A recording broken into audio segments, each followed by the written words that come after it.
Selamat datang kembali di channel The True Way. Saudara, kali ini saya akan membahas perbedaan kisah Abraham di dalam Alkitab dan Ibrahim di dalam Al-Quran. Karena referensi di dalam Al-Quran terkesan lebih sedikit dibandingkan Alkitab. Karena kalau di Alkitab kisah Abraham itu terlalu panjang untuk saya bahas.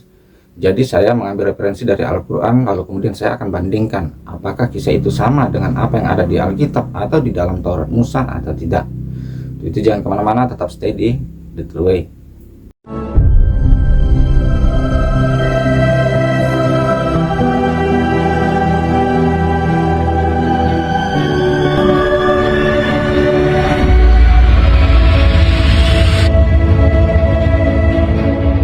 Sekarang kita akan langsung masuk dalam pembahasannya. Yang pertama, kita bisa lihat di dalam surat Al-An'am ayat ke-74. Di situ dikatakan, "Ingatlah ketika Ibrahim berkata kepada ayahnya Azar, apakah pantas engkau menjadikan berhala-berhala itu sebagai Tuhan? Sesungguhnya aku melihat engkau dan kaummu dalam kesesatan yang nyata." Ada dua hal penting di sini, saudara. Yang pertama, ayah dari Ibrahim adalah Azar. Kemudian yang kedua, ayahnya dan kaumnya disebutkan sebagai penyembah berhala. Kita akan lihat di dalam Kejadian pasal 11 ayat 24 sampai 26. Setelah Nahor hidup 29 tahun, ia memperanakkan Terah. Nahor masih hidup 119 tahun setelah ia memperanakkan Terah, dan ia memperanakkan anak-anak lelaki dan perempuan. Setelah Terah hidup 70 tahun, ia memperanakkan Abram, Nahor, dan Haran. Jadi ayah Abram di dalam Alkitab itu bernama Terah, sedangkan kakeknya bernama Nahor. Kalau kita lihat Al-Quran tadi, ayah Ibrahim itu bernama Azar. Kita lanjut, saudara. Di dalam surat Maryam ayat ke-44, "Wahai Bapakku, janganlah menyembah setan. Sesungguhnya setan itu sangat durhaka kepada Tuhan yang Maha Pemurah." Ya, tadi dikatakan bahwa ayah Ibrahim itu menyembah berhala. Juga di dalam surah Maryam disebutkan bahwa ayah Ibrahim itu menyembah setan. Al-Anbiya ayat 52, "Ingatlah ketika dia Ibrahim berkata kepada bapaknya dan kaumnya, patung-patung apakah ini yang kamu tekun menyembahnya?" Jadi berdasarkan Al-Quran, ayah Ibrahim bahkan kaumnya itu menyembah berhala, juga menyembah setan. Itu tidak ada di dalam Alkitab, saudara. Karena ayah Abraham, Terah, itu juga keturunan Nuh dari garis Sem. Sementara kita tahu bahwa sejak zaman Nuh itu sudah menyembah ilah bernama Yahweh. Jadi otomatis keturunannya adalah penyembah Yahweh. Tidak ada yang menyembah berhala, kecuali mungkin ada keluarga-keluarga yang lain dari keturunan Nuh yang pada akhirnya menyimpang dan menyembah berhala. Tetapi tidak pernah dikatakan bahwa itu dari garis Abraham atau Abram. Kita akan baca kisah tentang Ibrahim lagi di dalam Al-Quran, di dalam surat Al-An'am ayat 76 sampai 78. "Ketika malam telah menjadi gelap, dia Ibrahim melihat sebuah bintang, lalu dia berkata, 'Inilah Tuhanku.' Maka ketika bintang itu terbenam, dia berkata, 'Aku tidak suka kepada yang terbenam.'" Ayat 77. "Kemudian ketika dia melihat bulan terbit, dia berkata kepada kaumnya, 'Inilah Tuhanku.' Akan tetapi ketika bulan itu terbenam, dia berkata, 'Sungguh, jika Tuhanku tidak memberi petunjuk kepadaku, pastilah aku termasuk kaum yang sesat.'"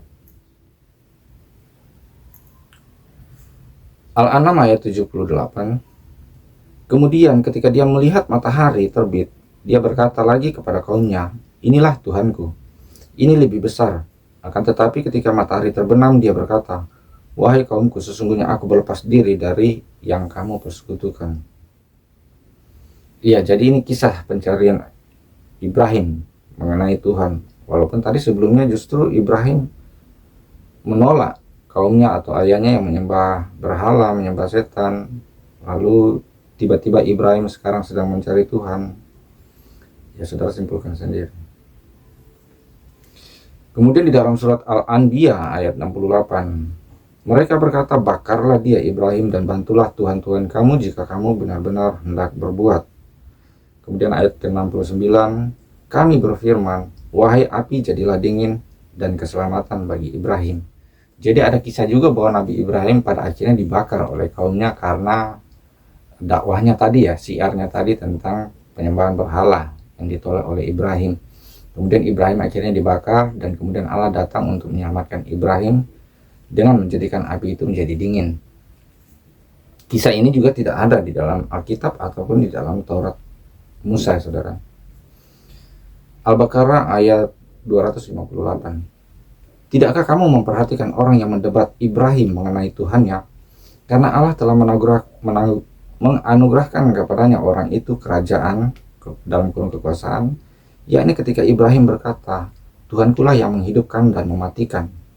Orang itu berkata, aku pun dapat menghidupkan dan mematikan. Ibrahim berkata, kalau begitu sesungguhnya Allah menerbitkan matahari dari timur, maka terbitkanlah ia dari barat. Akhirnya bingunglah orang yang kufur itu. Allah tidak memberi petunjuk kepada kaum yang zalim. Ini kisah yang tidak ada juga di dalam Taurat ataupun di dalam Alkitab.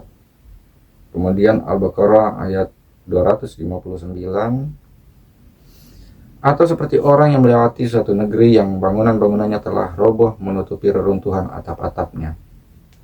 Dia berkata, bagaimana Allah menghidupkan kembali negeri ini setelah kehancurannya? Lalu Allah mematikannya selama 100 tahun, kemudian membangkitkannya kembali.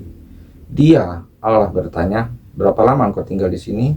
Dia menjawab, aku tinggal di sini sehari atau setengah hari.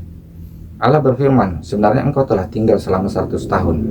Lihatlah makanan dan minumanmu yang belum berubah, tetapi lihatlah keledaimu yang telah menjadi tulang belulang, dan kami akan menjadikanmu sebagai tanda kekuasaan kami bagi manusia. Lihatlah tulang belulang keledai itu, bagaimana kami menyusunnya kembali, kemudian kami membalutnya dengan daging, sehingga hidup kembali. Maka ketika telah nyata baginya, dia pun berkata, aku mengetahui bahwa Allah Maha Kuasa atas segala sesuatu. Juga kisah ini tidak ada di dalam Taurat ataupun di dalam Alkitab, ya saudara.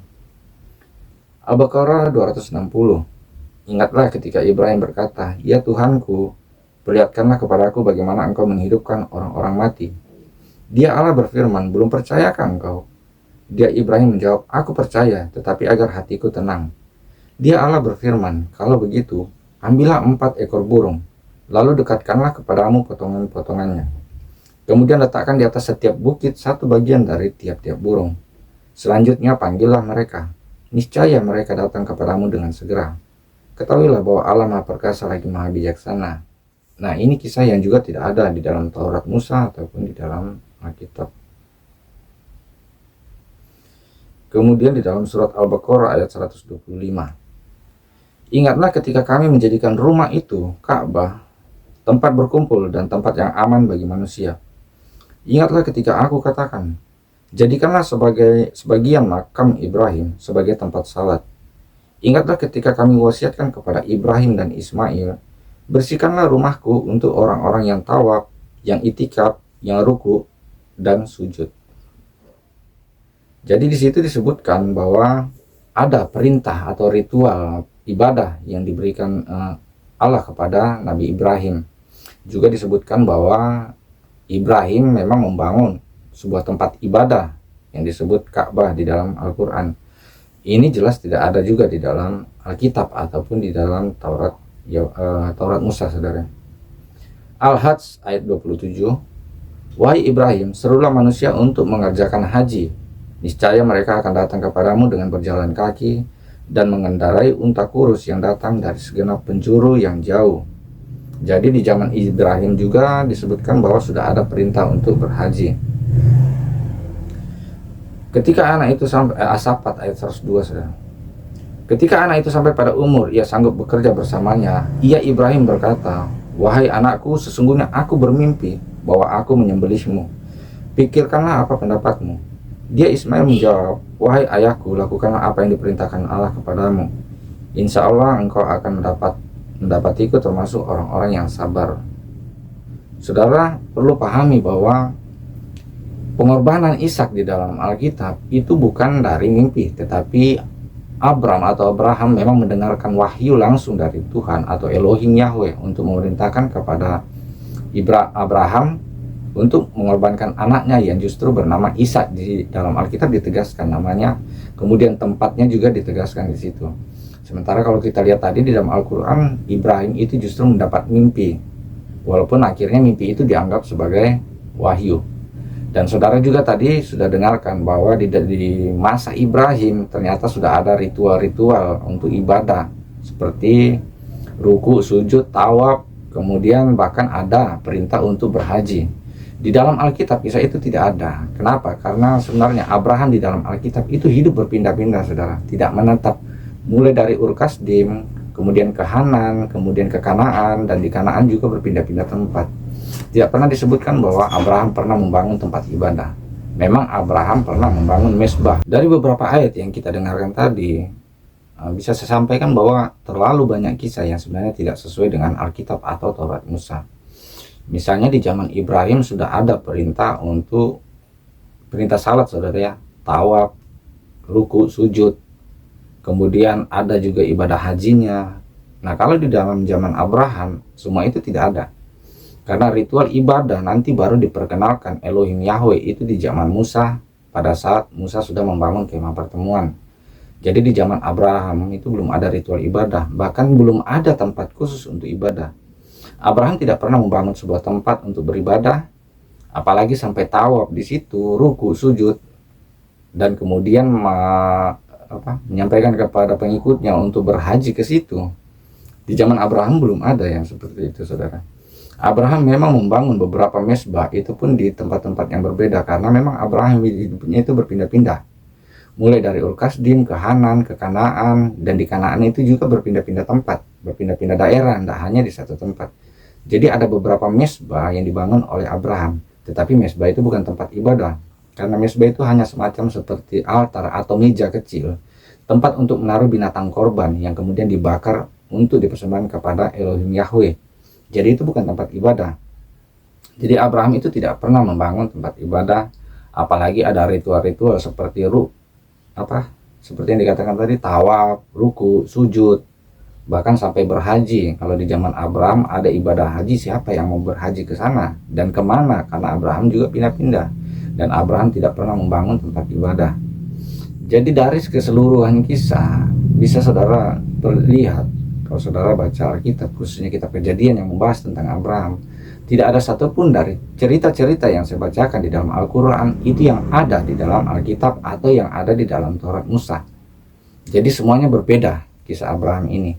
Jadi kesimpulannya adalah bahwa kisah Abraham di dalam Alkitab atau dalam Taurat Musa dan kisah Nabi Ibrahim di dalam Al-Quran sama sekali berbeda. Dan kita tidak bisa mengatakan bahwa ini adalah tokoh yang sama. Saya akan kembali dengan video-video yang lain yang semoga bisa menambah pengetahuan kita. Untuk itu jangan lupa di subscribe dan silahkan komen, silahkan kritik kalau saudara punya dalil untuk mengkritik. Jadi jangan asal kritik tapi saudara tidak punya pengetahuan di dalam hal ini. Silahkan saja kritik dan jangan lupa juga di share untuk menambah wawasan bagi kita semua. Dan ingat, hargailah perbedaan, tidak perlu diperdebatkan. Jesus bless you all. Thank you.